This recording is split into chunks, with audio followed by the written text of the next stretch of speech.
The most important factor of doing a push-up is not being afraid to go all the way down. I see so many half push-ups like this, and that's not going to get you anywhere. It's probably going to get you some elbow pain. That's what it's going to do. In order to eventually be good at something, you have to be humble enough to work on the regression to progress in the future. I'm going to take you through the 3 levels of push-ups and what those regressions are. You're going to need a bench, a platform, or a chair. The taller that platform, the easier the push-up will be. When you're trying to figure out what height you should use, I want you to be able to do at least one push-up where your chest hits the bench and you can push back up. Now, why does our chest have to hit the platform? Think about when you're doing bench presses, you don't just go a little range of motion like right here, right? The bar actually has to touch your chest and then you pop back up. So same thing here, but we're just facing the other direction. Next, I want you to squeeze your glutes and tuck your pelvis. So not here, here. Step your feet either shoulder width apart or a little bit closer. The wider your feet, the easier this will be.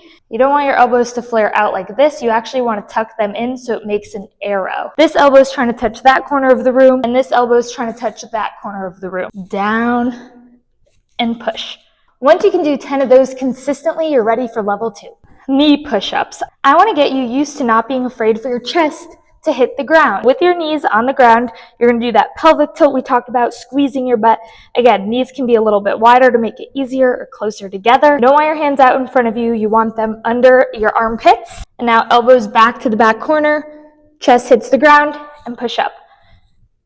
Boom. Once you can do 10 of those solid, you're ready for 2B, which I call knees up, knees down. You're in that plank. You're going to go down slow, chest hits the ground, knees down, squeeze the butt, and up. Toes curl under, and go down, knees up. You can combine these. If you have to do 5 like this, and then you can't do anymore, you can go back to knee push-ups till you can get 10 like this, knees up, knees down. Now I'm sweating. Once you can do 10 knees up, knees down, you're ready for normal push-ups. But you can combine them too. If you have to do 5 normal push-ups, but your set is of 10 and have to drop down to your knees for a few, that's okay.